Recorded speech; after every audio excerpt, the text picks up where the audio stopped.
Recording in progress.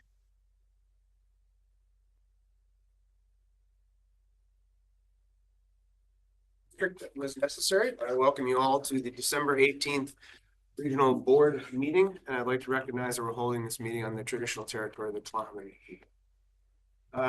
We have an agenda in front of it, but from what I understand, we have an additional item 10.12, which came to us from a meeting this morning. So it is an amended agenda.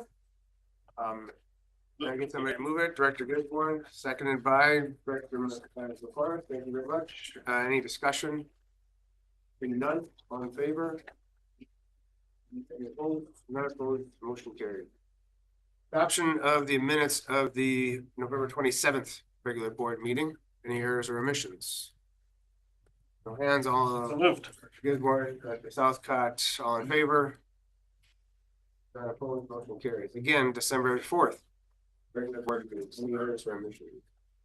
So moved. None. Director Gisborne and Director Southcott, all in favor? None opposed, motion carried. No delegations or inquiries, and we are up to unfinished business regarding the standing committee and board meeting schedule. We've all received information about this week, and before we get into anything, it was my idea to go around the room and have everybody speak for a maximum of 2 minutes about, let's say, the top 2 choices that you may have. We actually have technically 5 options in the report. I see options 2 and 3 being very similar. So I would say let's regard those as one choice. The only thing different is the breaks. So we actually have option 1, which is essentially the existing schedule. Options 2 and 3. And then we have option 4 and option 5. So I'm going to go to the screen first and ask Director Saul if he'd like to 2 minutes about his favorite 2. Yeah, thank you, Chair. I actually prefer option 5, although option 2 worked well for me personally. Option 5, perhaps with some minor adjustments, seems like a balanced compromise between the interests related to directors, staff, external attendees, and taxpayers. There are 2 related but separate decisions that we're actually looking at here. One is which days to meet and when meetings start. Some issues regarding the days are avoiding proximity with city meetings and adding 1 extra meeting day per month, which balances preferences for adding 2 meetings and adding 0 more meetings, and also 1 meeting a month would provide more time between meetings on days with 2 meetings. Some issues regarding the start times include 1, meeting starts of 4 p.m. or earlier would avoid unnecessary additional costs to taxpayers and impacts on staff well-being, while later start times may work better for some directors related to their other work. Very late start times, for example, 7 p.m. would incur significant staff overtime costs.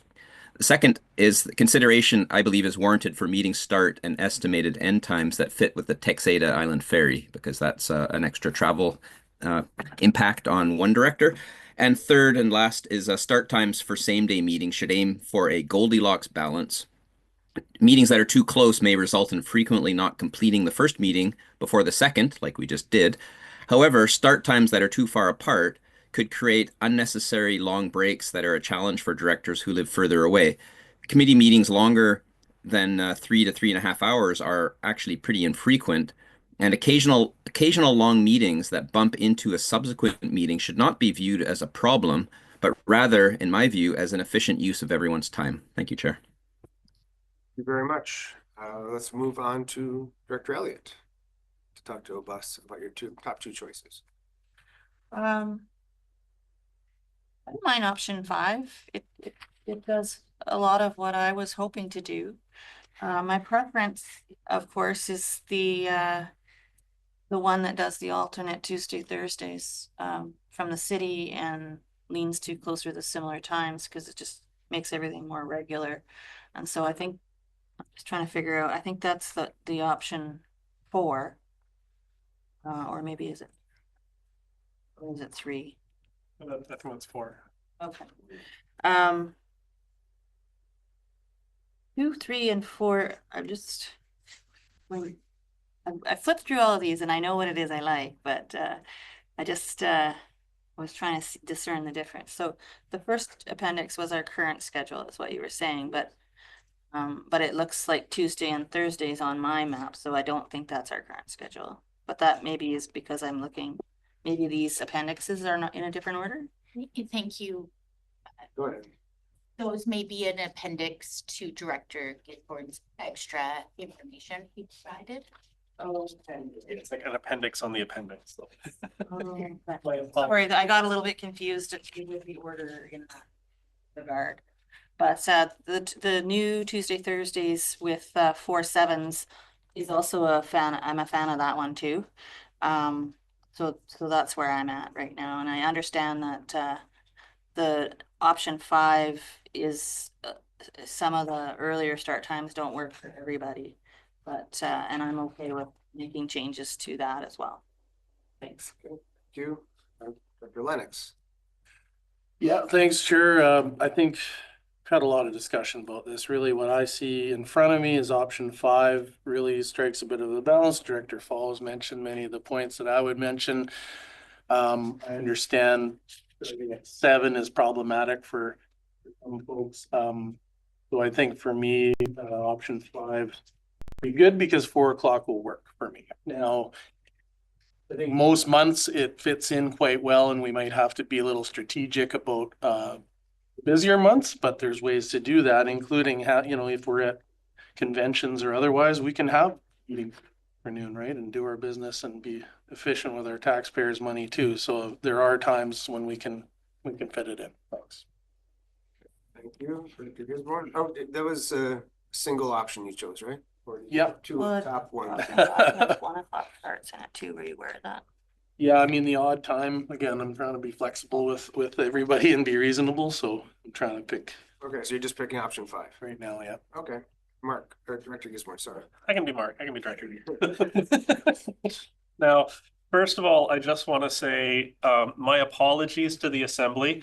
When I wrote, the clarification of my intention for the schedule, I didn't really expect that the whole thing would end up on the agenda just as is. So, I got some calls from some directors going, "What the hell are you talking about?" And I went, "Okay, let me dial it back." The intention was, let's try and have our meetings mimicking or mirroring. We're not debating, we're just choosing which are our top 2. So am I hearing you, number 4 is your top one? I'm just clarifying why that was submitted as is, because option 4 isn't one schedule. Option 4 isn't an option. Well, continue by 1 minute and 24 seconds. Thank you. So option 4 isn't really an option. It's an intention, if that makes sense. And the intention was based on the discussion around the table that we had last month, which was if we were to do the opposite days of the City Council of Powell River, which would be 4 o'clock for committees and 7 o'clock for council. Now, personally, because I'm not on City Council, whether we do it on Wednesdays or Tuesdays or Thursdays is not a huge impact to me. The big impact to me is when we're having our meetings in the day. So I would be okay with even option 5, but I would ask that the Finance Committee and the Committee of the Whole be starting at either 3 o'clock or 4 o'clock. And then our regional board meetings, we could have started either 6 or 7 o'clock, which is later into the evening. But with our consent agendas that we've been using, our board meetings have actually been fairly quick. So hopefully that would then mean that the director from Texida can still, make that ferry back. I know that's later into the evening, but a big challenge, of course, when being on a farm is, you get into all your gear, you jump into the mud pit, and then, you got a meeting, you can't just jump in the car and come on in covered in, all the stuff. So I'm fine with any option, but it's the time start that is a challenge for me. I'm not a fan of the 1 o'clock start time. I'd be fine with 4 and 7 or 4 and 6 or even 3 and 6, but I'd like to hear what all the other directors say. Okay, thank you. Moving on to Director McCarthy. Thank you, Chair. Well, my first choice is option 3 and my second choice is option 2. And the reason I say that is because I don't like night meetings. I don't like driving home, and I appreciate the consideration that you've all suggested for the director from Texida, but being that director, I know that I will probably attend most meetings virtually if we go to night meetings, because I'm not willing to go out and drive home at 10 o'clock at night, which is what we'll be facing if we have a board meeting starting at 7. When we used to do that, there were a number of times that I had to leave because if I didn't leave by 9, I missed the last ferry home, and I'm not prepared to stay overnight. So 7 o'clock absolutely does not work for me, and neither does 4. So I'm going to hold out for option 2 or 3 because I think that we've been working reasonably well for the last 2 years on this schedule, and I don't mind it. But I sure don't want to go back to night meetings. I think that the cost will be there if we have a 7 o'clock board meeting for staff to hang around to answer questions. And it's not just the staff we see here, it's the staff that are, out there in cyber world, paying attention in case they get asked a question. So we're talking about a dozen people or so. And so I'm not prepared to absorb the extra cost related to that. And I think we make better decisions earlier in the day. And so I'm going with 2 and 3. Thank you. Director Southcott? Thank you, Chair. Well, I printed out the wrong set here. Sorry. So anyway, 5 definitely works for me. And as I said before, my flexibility puts me out of mind to defer to what works best for others. So that's where I'm at. And I certainly hear Director McCormick's sentiments, and anyway, that's where I'm at right now. Okay, great. Thank you. And while I love the practicality of everything about option 2, I understand option 5 is, we had a survey, we had a lot of feedback from it. That's the one that seems to work for the most individuals. So I'm going to put that down as my #1 choice.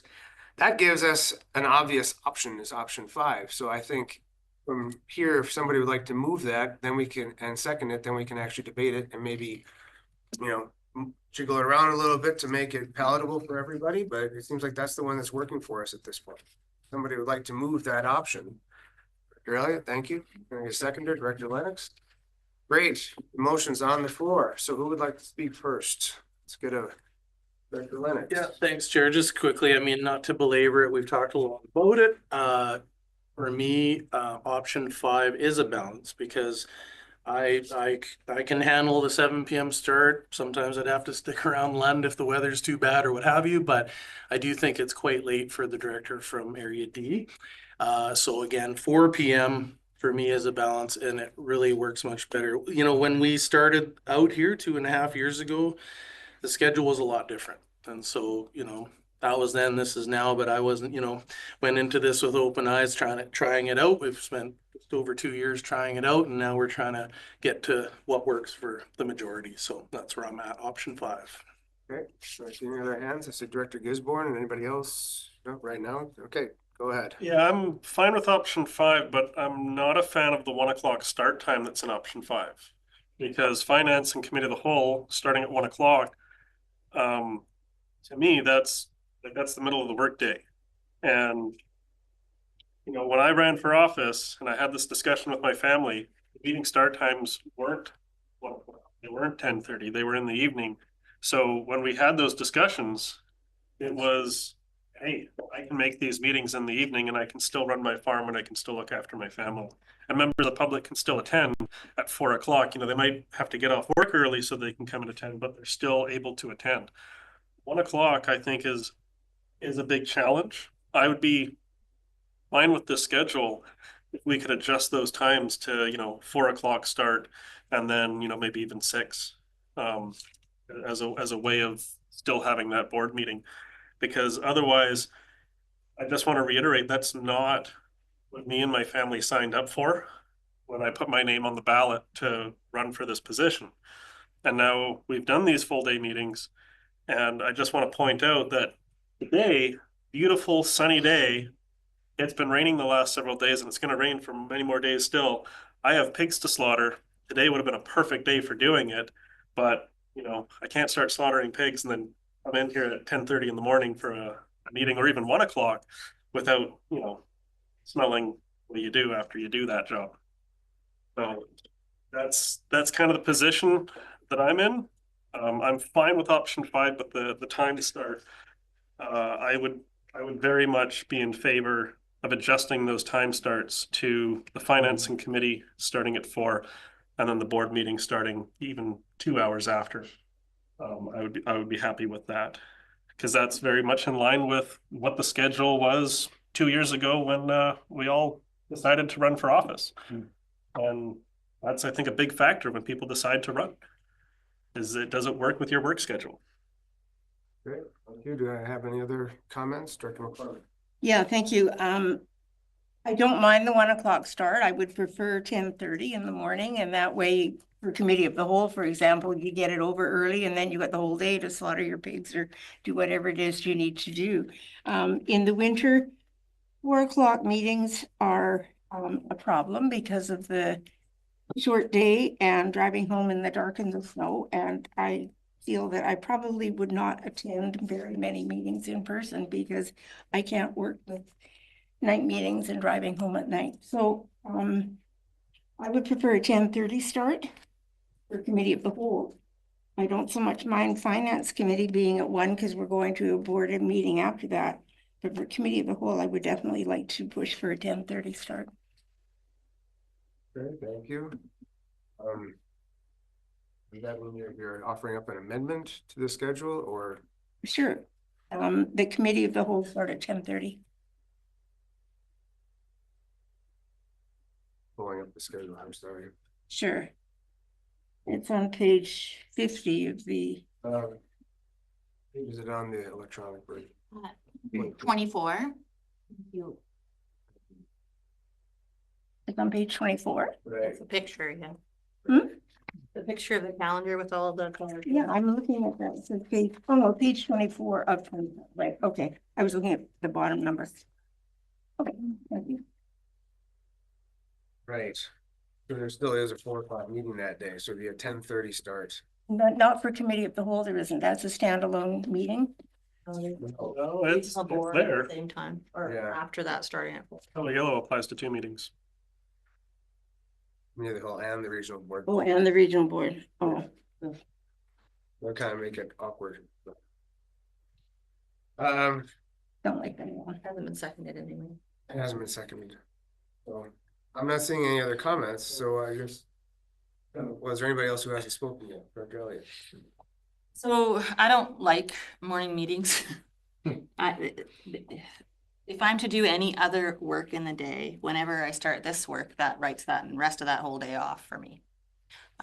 So I prefer to have my mornings free to do all of my other work. And since all of the city ones fall late in the afternoon or the evening, flipping from morning to evening and all over the place leaves me no slot that I can count on to schedule for other stuff. So my preference would be to leave all mornings free all the time and push things into the afternoon. I'm okay with pushing things later. I do hear my colleagues saying that doesn't work for her, but frankly, for me, it does work. Works. I don't like late nights either, so I would be okay with the 1 and 4. I'm also okay with 2 and 5. I'm also okay with 3 and 6. So all of those options work for me. And I'm okay with all of those options. I'm afraid I'm not okay with mornings. It's too all over the place. I want to be afternoons or mornings, but not both. And we can't fit anything that we start in the morning, all in the morning, and be free in the afternoon anyway. So it makes no sense to me. Okay. Director Gisborne, did you have your hand up? Oh, sorry, you know, Director Fall has his hand up. Yeah. So I'll be brief, and I think, and of course there's we have a bit of disagreement here. Some would like it earlier, and some would like it later, and some are fine in the middle of the day, and some have problems. And I think, I can hear, the 1 p.m. and 4 p.m. I understand Director McCormick's concerns, but I also see for people who work morning, at least that gives the morning on those days.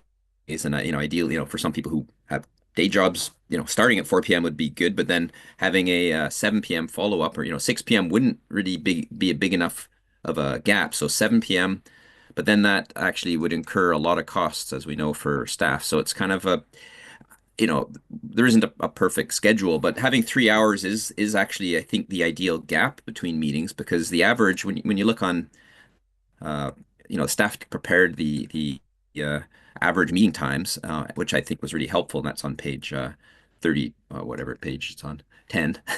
And given that we have two board meetings, our board meetings are actually usually 1 to 1.5 hours, once in a while more than that. So in my mind, most of the time that a 4 p.m. start would finish by 5:30 and hopefully allow the director from Texada to get the 6 p.m. ferry, and not be stuck till 7:40. And I understand in the winter that's still dark and so on, but it's kind of hard when there's two meetings.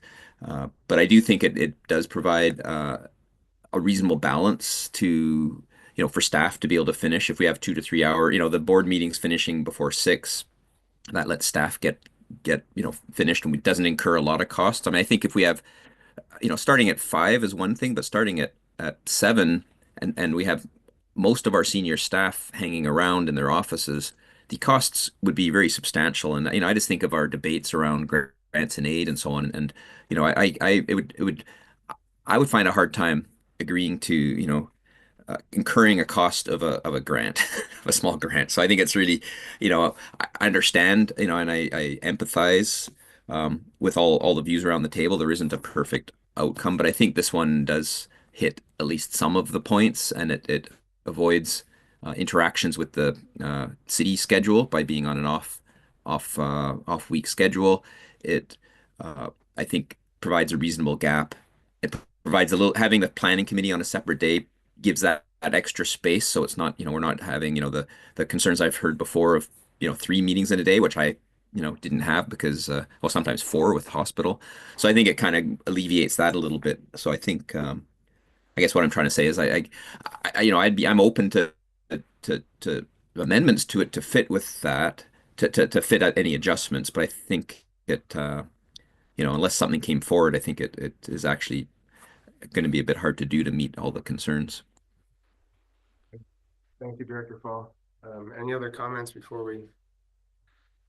Well, I'm going to make a comment here. I think that option 5, first off, we all have to realize we're not going to find a perfect solution here.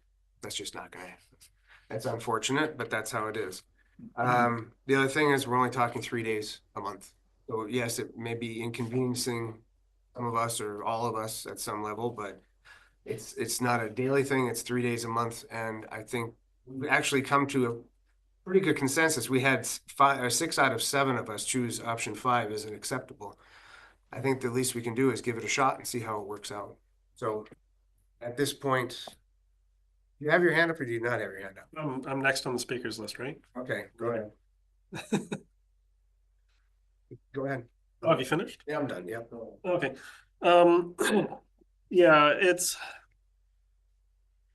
right after this term started, we were meeting at 4 and 7. And then we went to this new schedule. Well, first we went to kind of an all-day meeting schedule, and we said, let's give it a try and see how it goes. That was very problematic for a number of reasons. So then we ended up, adding the finance community and a few other meetings kind of being shuffled around. There's still been challenges. Now here we are still trying to kind of balance the priorities, and I'm looking at it going, I would like it if our meeting schedule was what it was when we decided to run for office, was what it was 2 years ago. I would be very fine with this day proposal, for which dates, but I would like the committees to, start at 3 and the board can start at 6.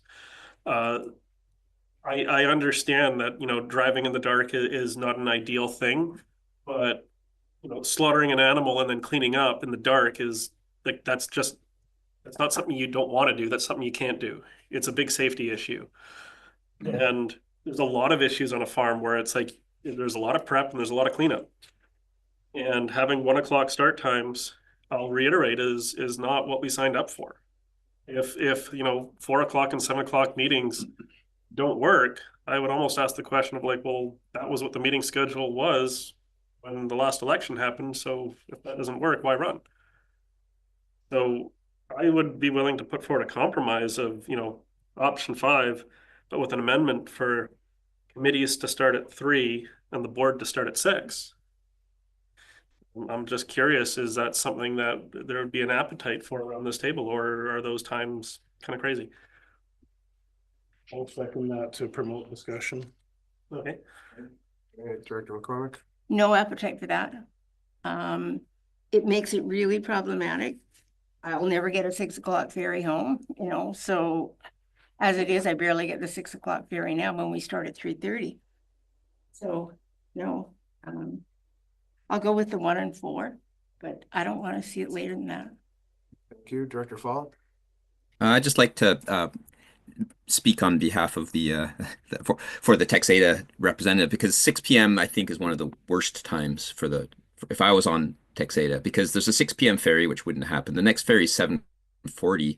That you look at the average meeting times, that's almost impossible, which means 9:20 or something like that. So that would mean the director from Texada would be almost always catching, and if a ferry, and then to start at 3 would mean, I can't remember what time before that, but it would be noon or something. So it would be, a really long day, and it would be 9 p.m. So 6 p.m. really just tips the balance. It means almost never. Whereas 4 p.m. would mean mostly 6 p.m. ferry would be possible, but then 7:20, which is, let's say the director's already said it's bad enough, but going to 9, I think is pretty heavy impact on Director McCormick. Thank you. Any other? Director McCormick? Just to say that our ferry schedule is changing for the later, so that the last ferry after the 7:40 will be 9:45. So that's like leaving here at 10 o'clock at night, getting home at 11 o'clock at night, and to come back, the next day for committee of the whole. Okay, thank you. Any other comments, Director Gisborne? Yeah, thank you. I guess it's my amendment, so I'll speak to it. Yeah, I recognize that it's challenging for those that live far away, that live on Texada, that have ferry schedules. It is good to hear, that 9:40 is at least an option for the ferry. I would also like to point out that any director that doesn't feel like they can drive here, whether it's from, Wildwood or Texada or even Lasqueti, they can attend virtually. And I believe Director Fall has been attending virtually for almost all of our meetings, and he's been participating almost as though he's here in person most of the time. It's I don't see that as a huge barrier. And what I would like to come back and reiterate is, while it is convenient to either drive at night or attend virtually, there's a real significant impact to those of us that are having job commitments during the day. So I'm no longer a caregiver for my father. I'm actually earning money below the poverty line. If I want to get like kind of a daytime job, people do want to contact us or to say, hey, can you work from these hours to these hours? And if it's like, well, I got the meeting on this day and that day, it becomes a very challenging thing. And I would hope that we can try this, which is 3 and 6, which isn't even as late as our old meeting schedule, which was 4 and 7. I think this kind of strikes a bit of a balance, and then we can hear from those of us around the table that they have working schedules. Hopefully the virtual attendance from those who may not want to drive in the dark. And I would point out that it gets dark early right now, and we still have quite a bit of meetings to get through. So I would actually I am in support of this 3 and 6. I'm just wondering how it works for the others that have work schedules. Would this be sufficient? Okay. Director Lennox, and then I'll speak. Yeah, thanks. I am in support.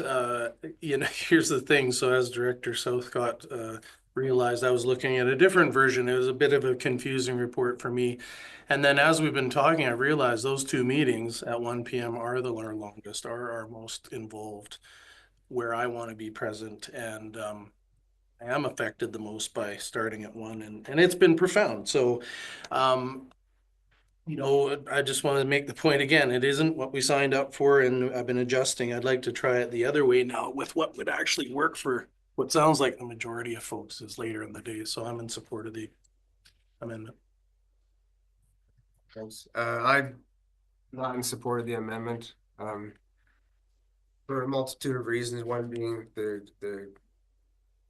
representative from Texada, but also because the expense of having the staff working overtime, that would be very considerable, because the workday ends here at 4:30. So anything starting at 6 o'clock would very expensive. I just can't justify those costs. And I can't justify the fact that the staff starts work at, I believe, 8:30 in the morning, and this would be undue hardship down.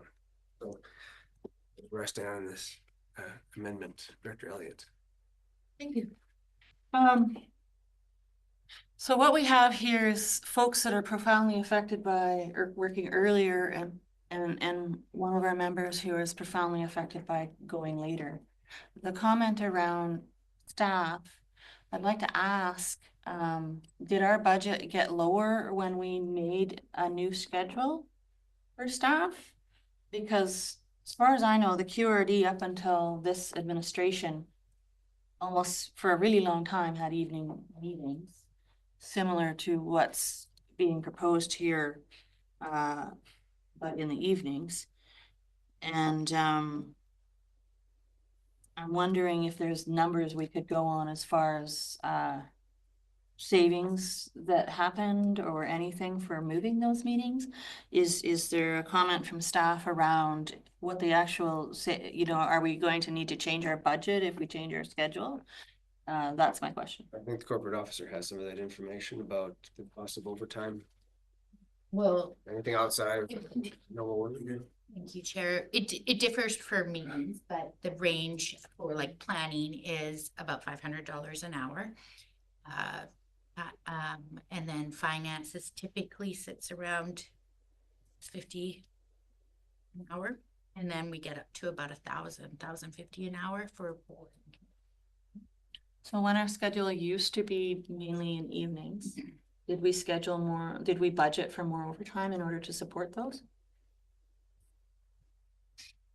Well, I can say, well, through the chair, I can say anecdotally, and I could then back that up with my timesheets, that I was not getting more, or now currently I'm not gaining as much time in lieu, nor am I getting paid out any overtime once you reach the threshold of getting paid out for your overtime. In the last 2-3 years, I haven't even ever hit that threshold, whereas prior to, the consistent across the board all the time. And it was basically part of my wage. I don't want to say what percentage of time, but I can honestly say that I am not hitting that win time threshold anymore. And I think the majority of my staff, if not all staff, are in the same situation. Whereas before we would hit that threshold, we'd have a whole bunch of time banked, wouldn't even touch our vacation because we would use up the time in lieu. And when we hit that threshold of you couldn't use it, we got paid out. To add to that, or? I would just that the evening meetings did affect, like, because it does affect people's time in office. So when you're accruing outside, then you are taking that time off, or else you're earning it. And so. So what I'm hearing is we may have avoided adding extra staff because of the change in schedule. Or extra cost. Yeah, certainly saved money or avoid hiring other staff members Yeah. to get the work done. Yeah. So where I sit is, I'm actually okay with the amendment. I'd also be okay with a different amendment that made things earlier. I'm okay with all of the options on the table, both the amendments. Where I'm struggling is we as a board are gonna have to vote to impact somebody severely, and that doesn't feel that great. And the case being made for when we all ran for the election, the schedule that it was heavy in the evenings is a good one. We all ran expecting a certain thing, and now it's changed for some of those people. For the better for some, and for, you know, financially profoundly impacting other households of the younger people who are trying to work in the daytime. And I don't know how to make that judgment call. I don't want to hurt anybody, and I don't want my colleagues over here's financing hurting because they're trying to feed their families. And I don't want Sandy feeling unsafe driving home in the dark. And I don't know quite what to do about that. And so I'm just here to say that I'm okay with all of those options. And speaking from my point of view, later, too late isn't good, but a little bit later does free up more day for me. And daytime hours, when everything else is at work, is more useful for me to try and do other things. So evening is easier to fit in because you're not using up your daytime work hours. That's how elected work has typically been in the past. So I feel for all of my colleagues, and I'm okay. I'm actually not okay with mornings, but I'm okay with shoving things later, and it doesn't really impact me is all I'm trying to say. Okay, Director McCormick. Thank you. Just to say, you're proposing in your amendment that the committee start at 3. Okay, in order for me to get here for 3 o'clock, I have to leave the house a little after 10 in the morning because there's no ferry. There's an 11:20 ferry, but there's no ferry after that to get here. So I would have to take that ferry. So it means a lot of hours wasted. So I can really guarantee that I would never be here in person because I just can't reconcile the ferry schedule.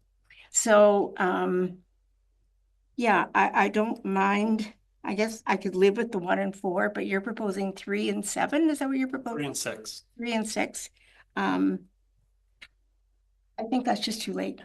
I think we also have to be mindful of, and I am trying to be respectful of people who have to earn a living during the day. I'm retired, so I'm not in that position. But we also have to be respectful of the taxpayer and who's going to fit the bill. And it's going to be an increased cost if we have our meetings starting at 6, our board meetings. So I don't want to put that kind of pressure on staff or on our taxpayer for increased costs for really no advantage. So if we're going to go for option 5, I prefer it the way it is in the agenda. Okay, thank you. So we've gone around a bit. I think we'll call the question on the amendment. You've spoken twice on this one, haven't you? Or Once. go ahead. Thank you, Chair. Just to clarify, our old meeting schedule was 4 and 7. The option 5 in the package is 1 and 4. This amendment is to go to 3 and 6, which is essentially taking the 1 and 4 and just moving them by 2 hours, moving them forward by 2 hours. It's not even moving it as late as our schedule used to be. So I think it's a bit of a balance there. And I think we can give this schedule a try. You know, let's give it a try for this year and see how it goes. And then even midway through the year, if we run into some challenges, we can revisit this. Yes, we do still have to do the notifications to the public, and also it is also good to note that right now we're approaching the winter solstice. Like, what is it? Like several days away. So it is it gets dark really quick around here. But I would really ask for the support of the members to let's give this schedule a try. It's not as late as it was when we first got elected, but it's not as early as it has been for the last 2 years, which has been a big challenge. And I think that 3 and 6 is a good kind of middle ground. I'm not sure what the new Texas Island Ferry schedule is because they're proposing January 2nd, and of course trying to deal with BC Ferry's website is a freaking nightmare. So that's where I'm kind of wondering, like, would a 3:30 start work better, or like 2:45? It's okay. No. You're still taking the 11 o'clock. Okay. So I would still hope that we can give the schedule a try of 3 and 6 because of the impact it's having on those that do need to work. So this Clarification. sure. Are you talking about moving finance, committee of the whole, and planning all to a 3 o'clock start? Yes. All 3 committees. 3 committees. Thank you. Director Elliott. So having heard what the Texas Island schedule is and trying to minimize wasted time for my colleague on Texas Island, we could defeat this amendment and propose 2 and 5, which would also allow an extra hour in the daytime for our colleague farmer and provide a good opportunity for our Texada Island colleague to be home on the 7 something. And there's less time wasted before the 2 o'clock meeting than there would be before the 3 o'clock meeting. And so that is another alternative that we could propose. I don't know how, Well, we've got one right now, so if there's no other hands, let's vote on this amendment. So anybody in favor of the amendment, raise your hands. Okay, 2. Opposed? 4. I guess you're in favor of it. So defeated I'm anyway. not against it, I'm just, That Defeated, yeah. amendment was defeated. So we're back to the main motion. Any more discussion on the main motion? No hands up, so all in favor, this is approving option 5. okay, wait, I was trying to think for a second. I think I do want to propose the option for 2 and 5. And I know that folks have, you know, done a round of voting and this is getting frustrating, but I just wanted to see if maybe the board, how they would feel about the 2 and 5 options for this one, which is trying to get the compromise of allowing folks a little bit of daytime. Are you proposing an amendment? Yeah. Okay, there's an amendment. Is there a seconder to the amendment? Gisborne has seconded it. Okay, so who wants to speak to the amendment? Elliot. So my reasoning was a really good chance for meetings all to be over before the 7-something ferry. Still allowing 3 hours between the start of the both meetings, which gives us opportunity to complete all the meetings. Gives an extra hour of daylight in the daytime for those that's important to. The 1 and 4 does not get you home in the daylight either, and it doesn't necessarily get you on the 6 o'clock ferry. So, or whatever that one was. So I feel like even the 1 and 4 would have you traveling on the same ferries, and giving that extra hour of daylight is probably a good thing to do for our colleagues that need it. So that was my rationale.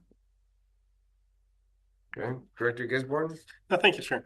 I have finally managed to get the new revised Educator schedule, and it appears that there is not going to be a 6 o'clock p.m.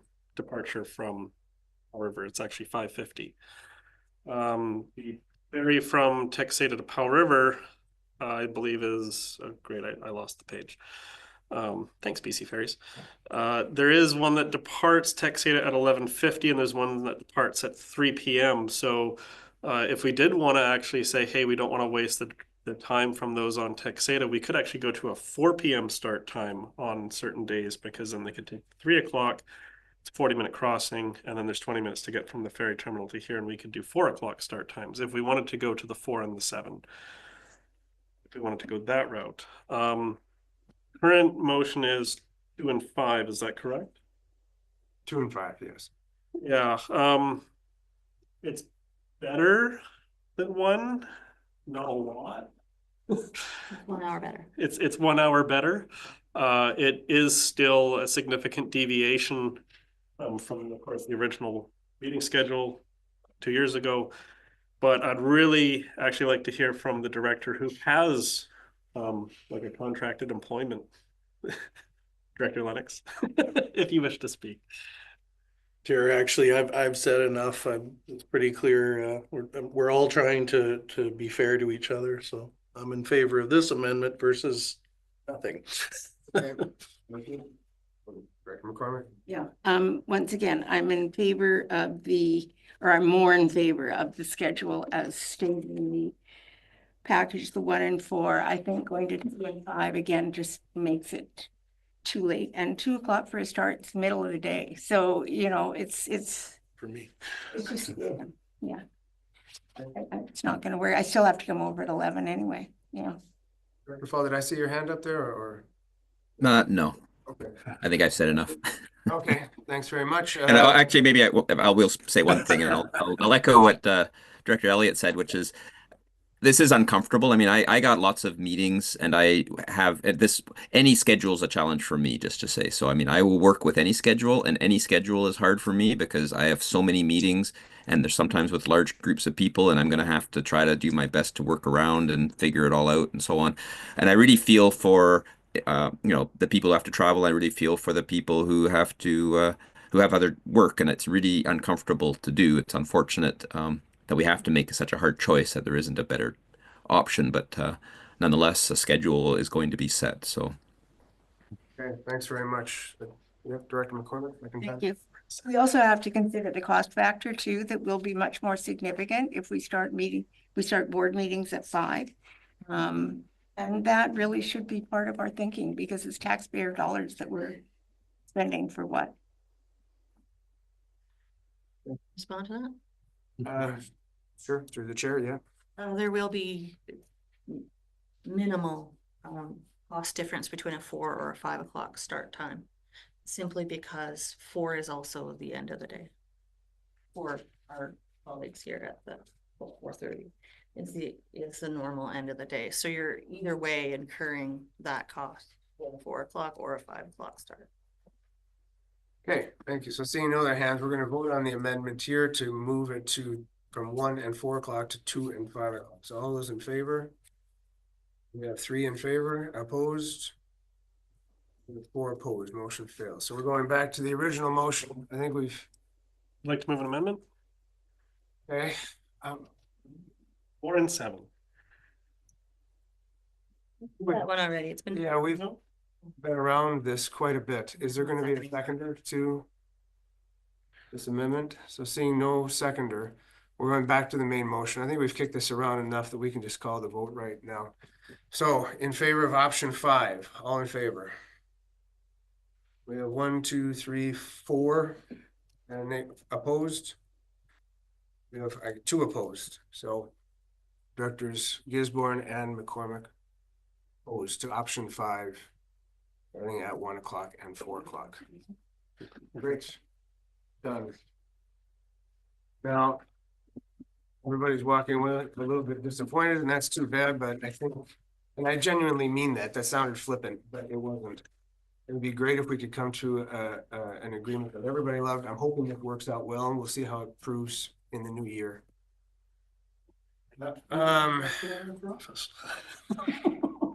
Pardon me? Nothing. That's the agreement I had with my wife when I ran for office. Okay. Come to an agreement. Let's keep things in order here. We have 2 items of correspondence. Does anybody want to pull one of these items? If not, we'll move on to the chair's reports. December 1st, it was actually one of my favorite commitments of the year. I helped serve Christmas dinner down to seniors at Lang Bay Hall. It's always a fun time. It's a real throwback event with singing and musicians and turkey and a lot of white hair. There was just one. No, it's a fantastic fun time. It really is. It's great to get the community together, and love seeing the volunteers are fantastic. We had people from the MVFD doing parking. We had people serving, people cooking. There was just one seating this year, but it was busy, and the turkey was fantastic. So again, I want to express my gratitude to the volunteers and those who put on this. December 4th, there was no library trustees this month, but we did meet for an informal get together to celebrate another year and wish 2 of our members well, Selena Smith and Amanda Price. Both have served for many years. Their contributions are very much appreciated, and they will be missed. On December 6th, I attended Rad Reels at Brooks. This isn't really a regional district sort of thing, but it is a community thing. And I just thought it was so fantastic. I wanted to mention it. If you think of Banff Mountain Film Festival, this was a similar thing, but it was all locals, and it was all local scenery and films made by local individuals. And they were including one which included our former municipal director, Carol Ann Leishman. She was out there on the water doing her kiteboarding or wind sailing or whatever she does, but she was part of it. And especially there was about 6 films made by people 18 years and under that were just amazing. I was so impressed, and I'm definitely going to be going back next year because there were a lot of heartfelt ones and a lot of funny ones, and it was just neat to see our area exposed in that way. And everything from mountain biking to kite surfing to mushroom picking to whatever you might do. And then the last one, because it's a shortened month, I attended the Stillwater CAG for our year-end meeting. It was short. We discussed the new FOM, the Forest Operations Mapping that was issued. As Director Elliott explained in a past director's report, these are online maps showing where logging is planned so the community can weigh in. And there's been surprisingly little local attention given to these farms, but it's good to have the info out there, and it is a provincial requirement, so they will continue. Let's go this way, Director Southcott. In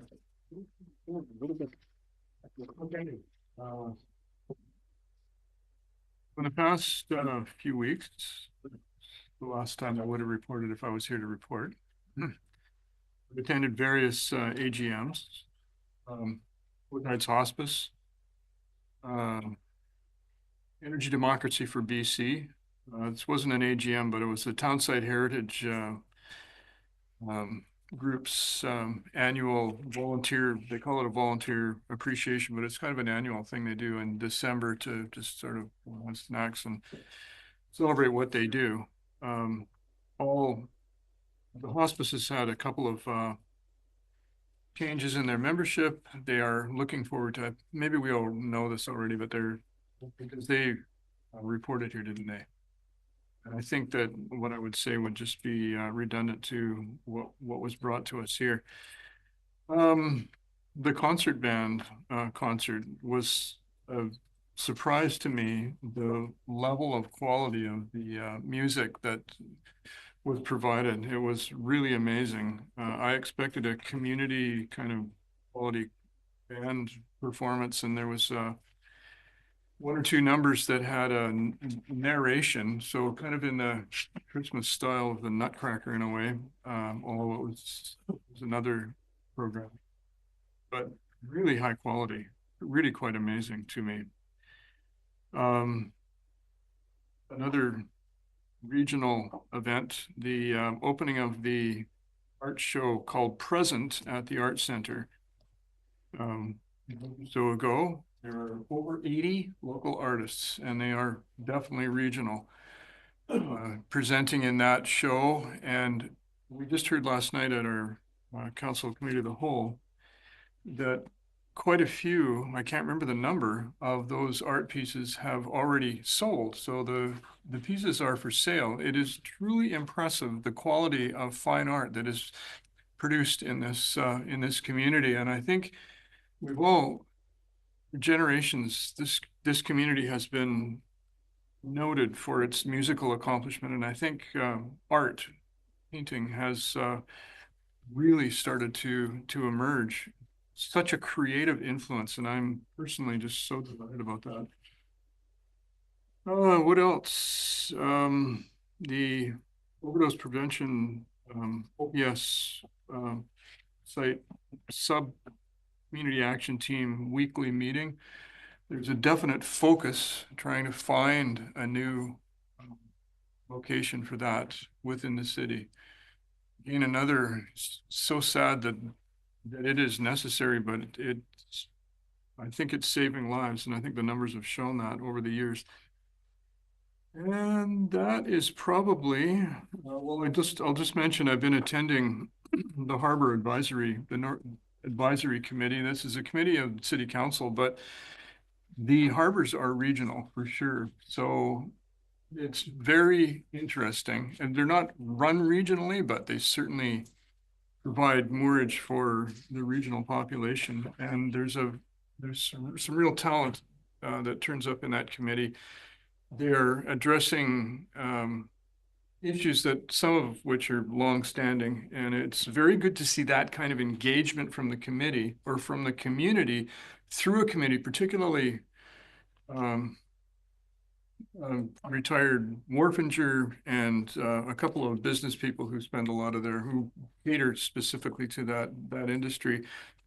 I'm always appreciative of seeing people in the community contributing to the better well-being of our community in general. So, and that is such a gateway, the harbors, for well, people who have the substance to have boats, basically. And so there's great economic potential there as well. It's pretty interesting seeing that happen. That's my report. Thank you, Chair. Okay, thank you. You're right. The community has been recognized for its musical talents for so many years, but really now the arts and like I mentioned, filmmaking and all sorts of stuff. It's pretty incredible what the community comes up with. I'm gonna jump up to Director Paul behind you there, and then I'll go on to Director McCormick. Thank you, Chair. So a few things happening. At the end of November, I attended the Coastal Invasive Species Committee AGM, and so they're carrying on, and they're always looking for there's some sectors that they're trying to get added onto the board, but have a hard time. That's in particular utilities, because a lot of especially under hydro lines, there's often a vector for invasive species, especially invasive plants. On December the 4th, there was an event organized by our local archaeologist, Dr. Dana Lepovsky, for an invited talk by Professor Sean Carlton, who's at the University of Manitoba, and on residential school denialism. So that's one of his areas of research. He's a historian, and it was a well-attended event and really eye-opening, really interesting and heartbreaking at the same time. December the 7th was our Christmas craft fair, so I could console myself with some sweet stuff and other things. December the 10th, the Lasqueti Last Resort Society invited me to attend one of their board meetings to explain to them and answer questions about financial issues and options and so on. So as you all know, we have there's a contribution agreement, there's a service that was voted on by referendum. And they're having some, let's say, fairly significant financial needs regarding capital, regarding operations, regarding everything. So they're looking at options, and so I explained to them what their options were, and they're very glad to know.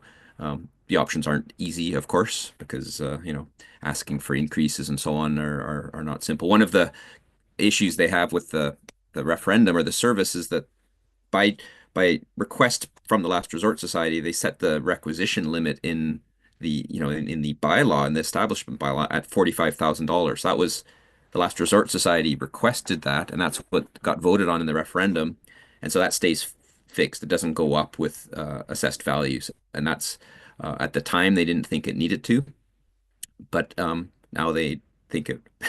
Now they have different thoughts. So, anyways, that's there may be other things coming forward on that. And one of the I did suggest that they reach out to the Texada Health Center and talk to them about their needs, and if they come to us and if they're looking for capital opportunities through requests to the hospital district and so on, they'll I thought better they work together and see if there's some commonality. And the last couple days on the weekend and on yesterday, actually, I held an in-person and a virtual town hall to talk about the LIVFD needs, the issues that we postponed at the finance committee meetings. So there was a lot of discussion, and I'm digesting the outcome from it. There are very good points, and I think it was constructive and very appreciated to have the public. The attendees were very appreciative to be able to have opportunity to think about this and have input on this before decisions are made. So that was very important. And with that, I'll hand it back. Thanks, Chair. Great, thanks very much. Moving on to Director McCormick. Thank you, Chair. On the 28th, with a number of others from this board, I attended the emergency preparedness workshop that took place here, and that was good to be refreshed in all of the legislation that affects emergency planning. So that was good. On the 30th, I volunteered with the Texada Island Community Society at the Winter Market. Now, this is the first one that they've had since COVID. It takes place at the community hall. And the hall was just jam-packed with people. So it was great to see everybody out. I was selling tickets to the refreshed Texada Community Society gala dinner, which took place on the 15th. And so, and that was sold out. And again, the first one since pre-COVID. So it was great. That's an island-wide event. And again, it was sold out. So that was terrific. On the 5th of December, I held my semi-annual community check-in, regional district community check-in, which is basically a town hall, but not calling it a town hall. And it was an opportunity for people to bring concerns forward. I didn't have any particular things, but comments that I received back were comments about the airport, again, about leaseholders waiting to, have a place to locate planes. And off-leash dogs was another concern that was raised. So those two were the main things that I took away from that. On the 6th of December, Spirit Breakfast, fundraiser for the food bank, Texada Food Bank, and Mary Mary's donated all of the food for that. So if you brought items for the food bank, then you had a free breakfast. The 9th was the winter market that I talked about. Sorry, the 9th was the a winter market at the garden center, and that included barbecues and festive music and lots of decoration, lots of people, a very community building kind of event. So it was really wonderful to see people out at that. On the 12th was the Rec Commission, Texada Island Recreation Commission.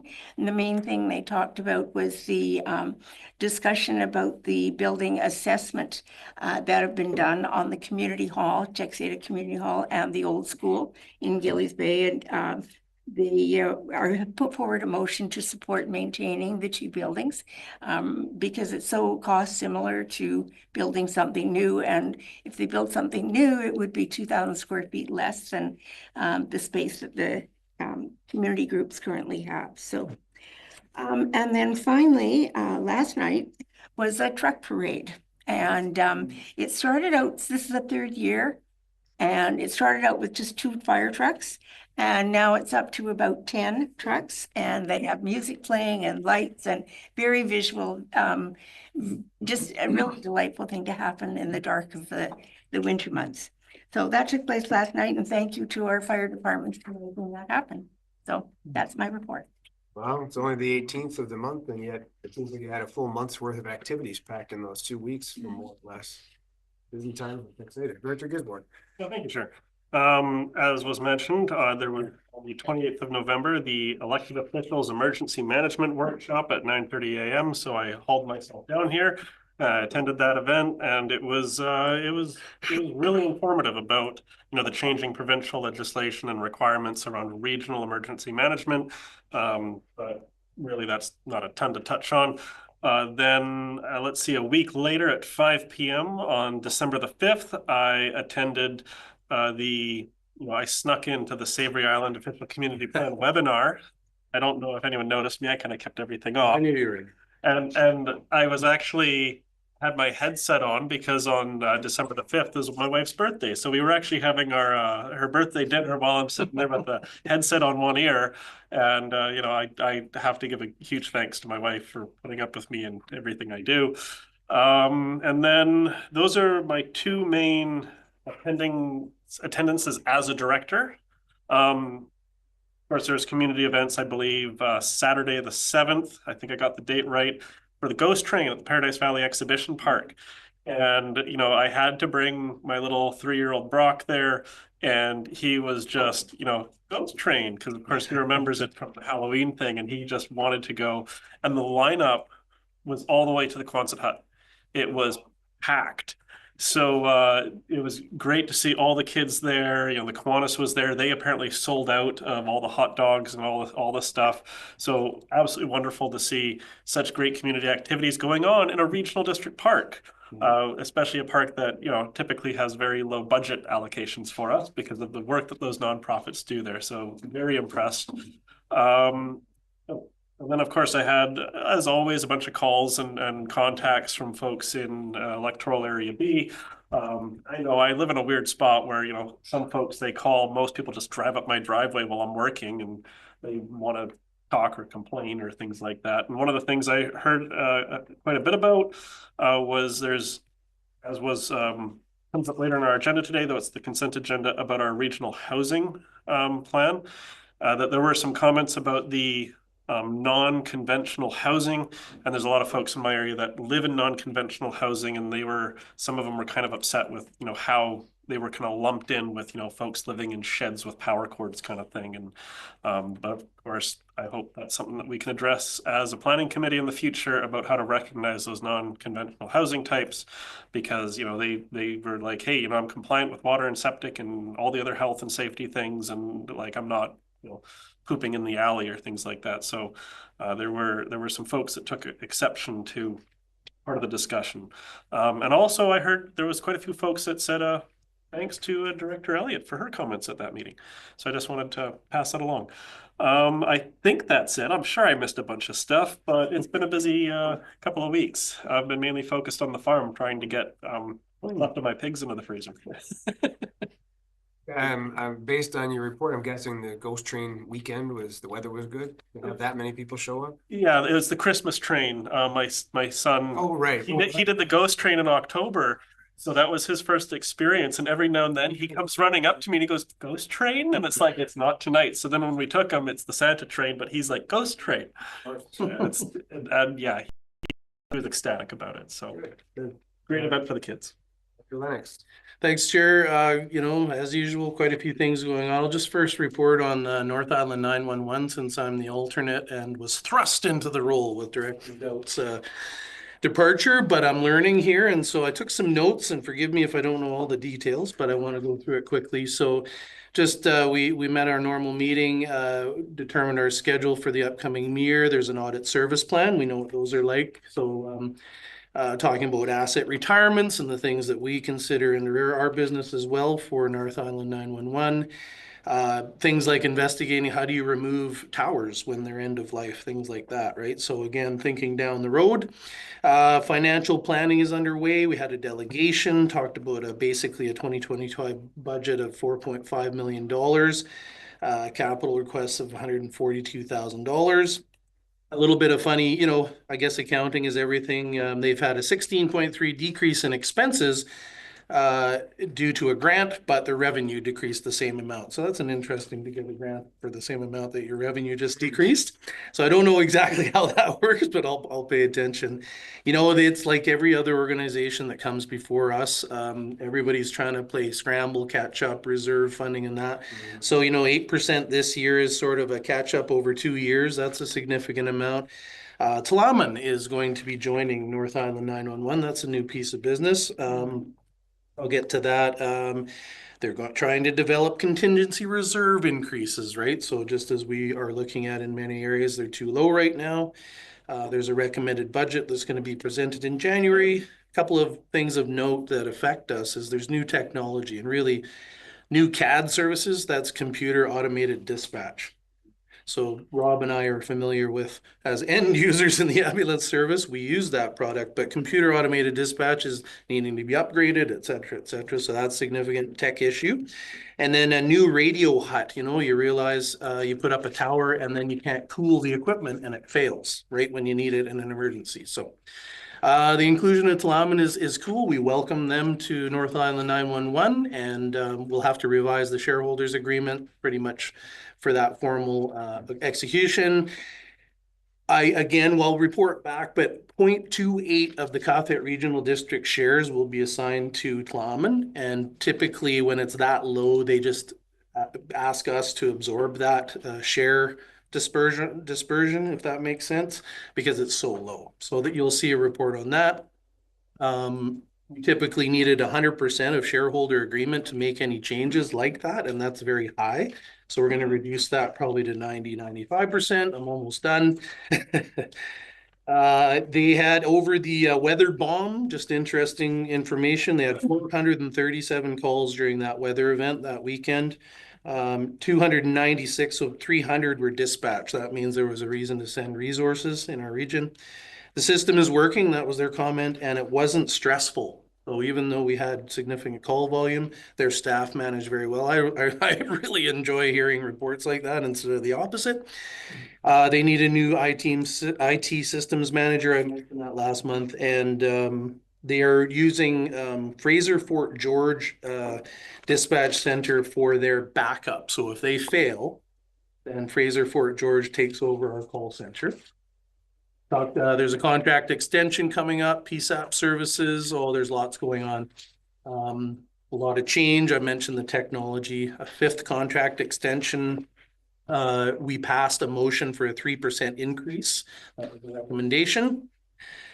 And working on a new 5-year contract ongoing. Try to reduce the levy for new technology, right? Just like everybody else. So sorry for the length of that one. And I'll just move into Area A as quick as I can. December 5th, I did attend the virtually the first virtual public meeting for the Savary official community plan, and it was awesome. I mean, super well attended. Our consultants did a great job of sort of bringing everybody up to date really explaining, as we've seen in delegations and correspondence, really actually explaining the facts of the matter and where to get good, accurate information, updating the frequently asked questions. So I had a ton of good feedback after it. Thank you, Director Gisborne, for participating, because it's important that we know what's going on. The next one was going to be scheduled very quickly, but in the interest of open disclosure to all property owners, we wanted to contact them through mail, and guess what happened? We had a postal strike. So hopefully that being over, we're going to be able to get that notification to them as soon as the mail carriers can do it, and then we'll hold another meeting, and things are calming down as far as people lacking knowledge. So really appreciate all that. I got trying to get a hold of our MLA. We talked about that earlier today, Tracy Bellemain. I just want to say a great discussion.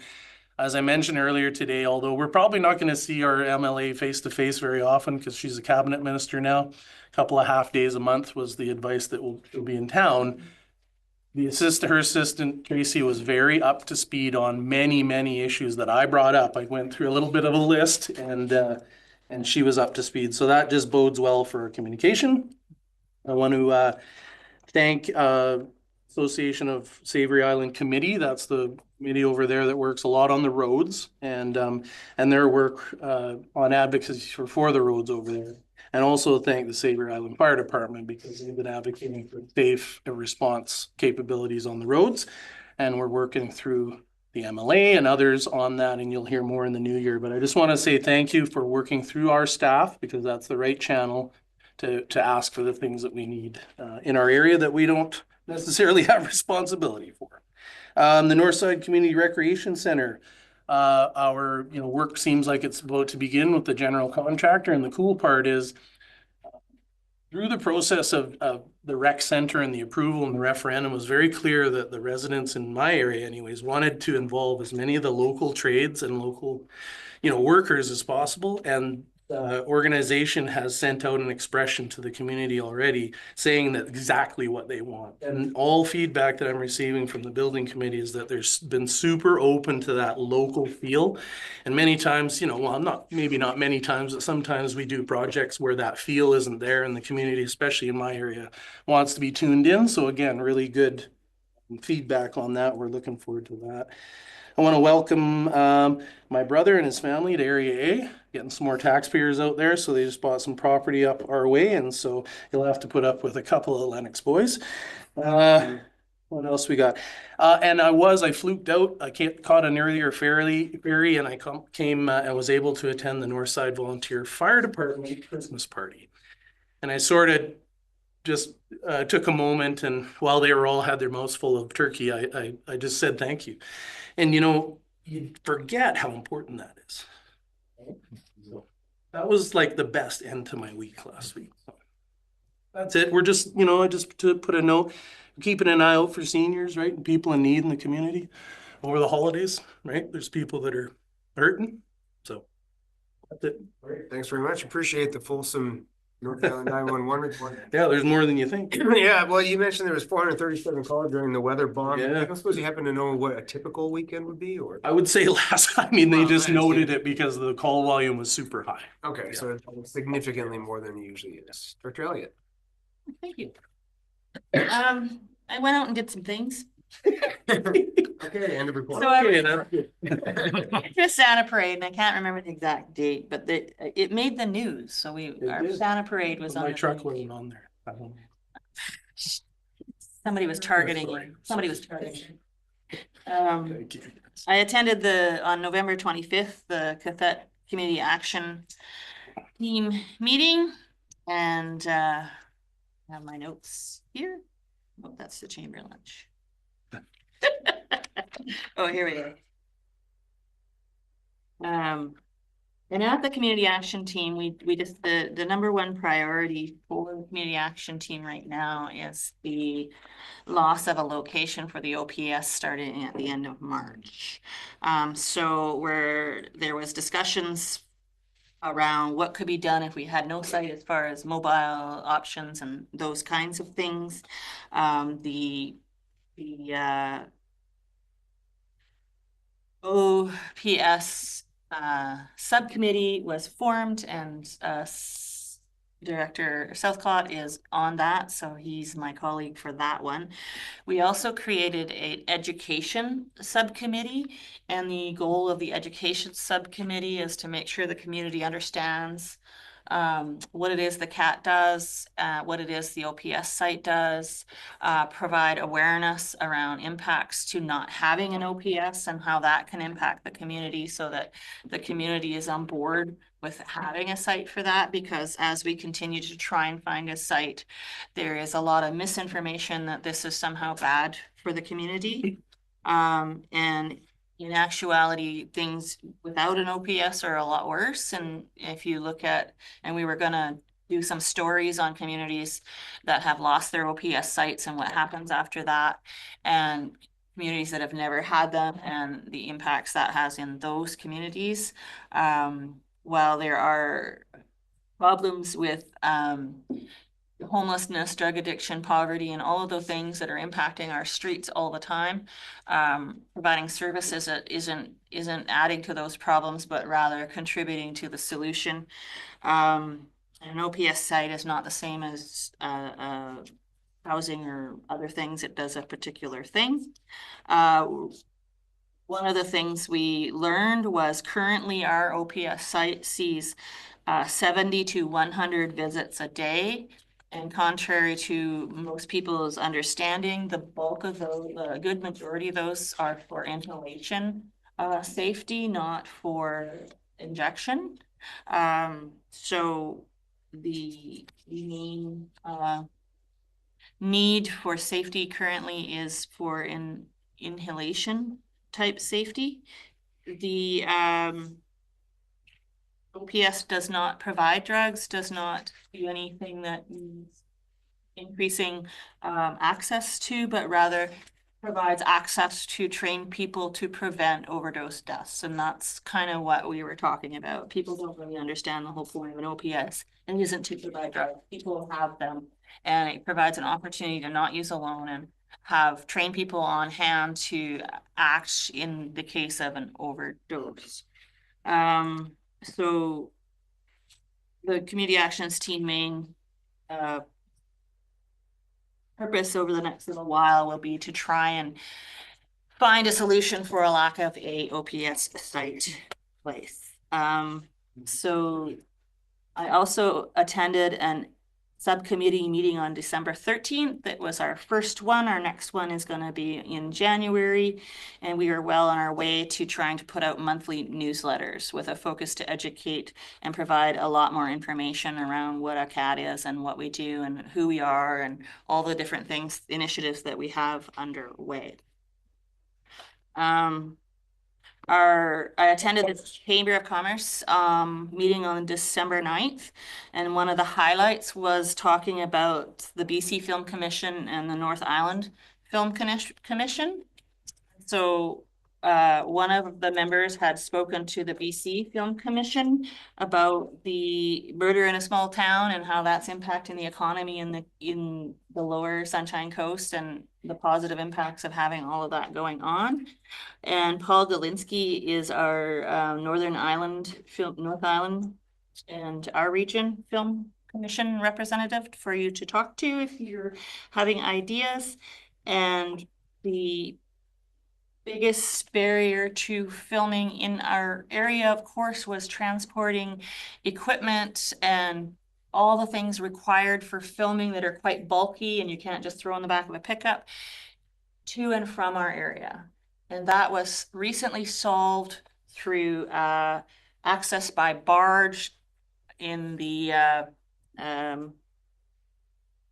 city transfer barge. So the city transfer barge now has made themselves available to film crews to quickly bring things in and out from the urban center to our area with the offloading facilities and everything. And so there is a contract. North Island Film Commission has somebody contracted to go to sites that might make good filming sites throughout all of Cathat and take photos so they can be put on the North Island website to attract films to our area. So if people think they have an amazing site for having films, done, they can contact Paul or go to the North Island Film Commission website and try to get their spot pictures, and it might make it into this catalog of film locations. And that's facilitated by the North Island Film Commission. And then the hope is to attract some films and filming to our region. The Community Futures and Chamber of Commerce are putting together a more localized crime rebate program for about 30,000 a year. The province had done a program that everyone in our region, all the businesses who had applied for grants through it, were not approved. And so we were trying to figure out what that was about. And so the chamber decided to try and make a local program and get funding for that. And so that's going to happen. So businesses who have damage to their property due to crime can fix it and then apply for a grant or a rebate for part of that expense. So that was the province partnering with Community Futures and Chambers of Commerce. I went on December 6th and 8th to our local curling bonspiel, and it was wonderfully attended and a lot of fun. I happened to skip the winning ladies team in that tournament, so I'm just making sure everybody knows that. And it's been a few years since I've skipped the winning team in that bonspiel. I also attended the Ladies League Christmas, the Ladies Leagues on Monday night, so Monday night was our party, and I went to that Christmas party, and we don't start up again until New Year, and that was a lot of fun. On November 25th, there was a BC Ferry's conference call with all of the Ferry Advisory Group's folks. For people who haven't heard, the province is dismantling the BC Ferry Advisory Committee system in April. And they then sent an email out afterwards confirming that we would wish to participate until April to help them develop their new system, which they have no idea what it's going to look like. And okay, what did they say about that? Classic. They said something that was interesting. They're trying to. Sorry. What was it they said? Here's what they said. They're trying to create a system that is more inclusive than what they currently have, and they think that the current advisory committee isn't serving them well, and so they're dismantling it. So they're not including, anyways, yeah. And they're going to create something that's more inclusive. The concern from small communities is and they talked about surveys they did for ridership and all of these. We find out the surveys are mainly, there's so many surveys filled out by people from non-rural areas that the voices within the rural areas are getting drowned out and flooded and othered and just not listened. They're not a big enough percentage of the overall surveys coming in from all the clients to make an actual difference to what's being said. So the concern from rural parts like us, Tex Data, and other small places is whatever system they come up with won't be regionally, the voices in the regions will be just blended in with the voices from everywhere else. And so that's what we're trying to make sure that doesn't happen. We don't have an awful lot of say. They're going to include us in whatever surveys they want to include us in until April, and then roll out their new system, whatever that is, and then we will be no more. Anyway, so until then, I confirmed that I would participate and represent our area on the Ferry Advisory team to the best of my ability. And I'm hoping whatever they come out with does have specific contact with regional folks separate and outside of their main online platform, which is what they want to move to. They're trying to cut costs everywhere they can. They said they've been chronically underfunded and it's created a huge problem. So no more Ferry Advisory Committees, even though we're all volunteers. On November 28th, I did attend the Elected Officials Emergency Management Workshop along with other folks, and I really thank the team for putting that on for us. It was a lovely educational thing. And then in addition to Chair Brander's comments on the Western Forest Products forest operations mapping, or FOM. I just wanted to make sure that people who did want to comment understood how it works. So you go to their website, Western Forest Stillwater website, and they have a spot for FOM. It's open for comment for only 30 days, so to December 28th. And you can go in and look at all the maps, and you can click on areas to get into more detail and so forth. But you have to back out of that and go to the comments section in order to make your comments. So you need to write notes as you're looking, including the labels of the blocks that you're trying to comment on. So that when you go to the comments section and you lose that information, that you have what you want to comment on and put in there. So people who may not know how to navigate that might not understand that you look, write notes and labels and whatever, and then go to the comment sections to specifically comment on the blocks that you're interested in commenting on. So that was, I just want to make sure people understood that, because we're getting very few public comments on their forest operations, and this is the only avenue for public input into the forest operations. And so if people want to comment, they need to go to this FOM, look at the cut blocks, and make their comments. Thank you. Thank you. Just one question, just if I'm correct, the Santa Parade was when our former MLA Nick Simons used to ride a reindeer bicycle, right? Did Randy Neal, our new MLA, take up that tradition, or? I didn't see her. Yeah, I did. I was at the beginning of the parade in my old army truck with the cadets, and Miss Neal was out front of her constituency office just out here with the counselor who will remain unnamed, and you know, gave us the wave and stuff, but no bike. No. It wasn't me. Okay, all It right. wasn't me. I was down at the end. Okay, all right. Well, I just wanted to check on that. Great. Okay, we moved on to from the director's reports to the consent agenda. Question? Yeah, sir. Director Elliott, the comments on the fob, you could have two tabs up, could you not? With the information you have. So the software used in that area, I mean, you mean having two totally different internet web browsers open Your in laptop. those has two places? tabs. You might be able to, yeah. Yeah. It's just, yeah, it wasn't terribly user-friendly within the FOM, and it requires people to back right out and go to a different section for their comments, and then you might not remember which cut block number you're commenting on, and so, Back and forth. yeah, it could be frustrating and discouraging, and maybe that's why people aren't making comments, but, well, maybe they don't know how to get there. I don't know. I'm just trying to let everyone know this is how you do it. That's why I asked my question. Thank you very much. Good comment, thanks.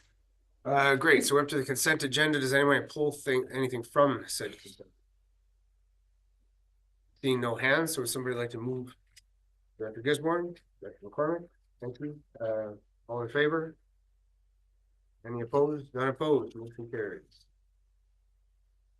Director Gisborne. Yeah, I'm sorry, I just realized something. We had the item moved with MLA consent agenda, which is fine. But we also this morning discussed the issue of the Roosevelt landfill contract. Now, do we not need to pass that before January 1st? Because that's, should we not? The time sensitive. Is that a time sensitive? I'm sorry, I just popped into my mind. My apologies. Sure. I should have said something at the beginning. Nobody has communicated to me that the next meeting wouldn't be an appropriate time to do that. So I think that they were expecting that approval for that item would come through at the first meeting in January. Okay, so we'll be okay. Sounds that way. Good. I just little voice in the back of my head just went, hey, That's fine. We're up to item 14.1. Would somebody like to read that bylaw? I'll move that the board give first and second reading of 2024-2028 financial plan amendment bylaw number 595.1 2024. Seconded. Director Lennox, any discussion? In favor? None opposed, motion carries. I'll move the board give third reading of 2024-2028 financial plan amendment bylaw number 595.1 2024. Seconded by Director Lennox. Discussion. Seeing none, all in favor? Carries unanimous. I move that the board adopt 2024-2028 financial plan amendment bylaw number 595.1 2024. And again, Director Lennox, discussion. None, all in favor? Motion carries unanimously. Thank you very much. 14.2. I'll move that the board give first and second reading of Cathett Regional District Cemetery Regulation Amendment Bylaw number 511.10 2025. Director Lennox, discussion. Hand, all in favor? Opposed? Sorry. Motion carries. And I move that the board give third reading of Cathett Regional District Cemetery Regulation Amendment Bylaw number 511.10 2025. Seconded by Director Lennox, discussion. Seeing none, all in favor? Opposed? Motion carries. I move that the board adopt Cathett Regional District Cemetery Regulation Amendment Bylaw number 511.10 2025. By Director Lennox, discussion. Seeing none, favor? Carries unanimously. 14.3. Somebody like to take that? You want to go for that? You can just use mine if you want. I move that the board give first the second reading of the Director's Remuneration and Expense Amendment Bylaw number 558.8 2024. Seconded by Gisborne. Discussion. None, all in favor? Carries unanimously.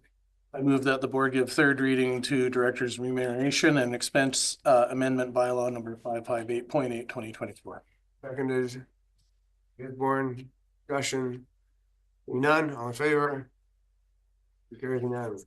And I move that the board adopt Director's Remuneration and Expense Amendment Bylaw number 55.8 2024. Seconded. Gisborne, discussion. None, all in favor? Unanimous. Thank you. New business, 15.5, rescind previously made motion. Would somebody like to move the recommendation? So moved. Sure. Director Fall, seconded by Director Southcott. Did I see your hand up there? Thank you. Any discussion? Director Gisborne? Yeah, my question is, the motion that's being rescinded is that the board write a letter to Foundry Cathett advising the Cathett Regional District's interest in participating in the anchor table. Did we send a letter? No, I don't believe so. Thank you. Oh. Because I think on the hospital district agenda, there is a copy of their terms of reference. And I think in their terms of reference, they have the Cathett Regional District as a participating appointee. I think I saw something along those lines. I do believe the city council has appointed someone. Yep, yeah. And if I may, I know our motion back in October that we passed, that the motion to respectfully decline the opportunity to participate. I think we can actually go around the table or ask ourselves, you know, we had one motion that said we're interested. We have one motion that says we're declining.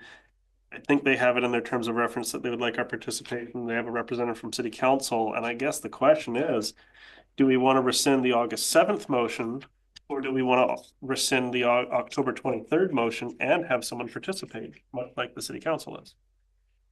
CAO had a comment here. Through the chair, if I'm not mistaken, this is being rescinded and removed from the QRD agenda because it was at the request of the board to refer it to the QRHD, where they thought that best resides. So I think all your answers are going to be, or all your questions are going to be answered at the QRHD meeting. Okay. Okay. Any other comments? If not, we will call the question. All in favor? Opposed? None opposed? Motion carries. Question period. Any questions from the gallery or from Mr. Galinsky online? You stay with us. Hearing none, we have no in-camera session. We have no rise and report from said in-camera session that didn't. So this meeting is adjourned, and I know we are moving on to the remainder of the hospital district meeting, but I also wanted to say I hope everybody has a great holiday period and get to spend some time with family and friends. I just noticed something. You have been Director M. Gisborne as chair for the whole. Oh, yeah. I just noticed. Vacating the spot right now anyways, so. All right, Stay that way. we will take 5.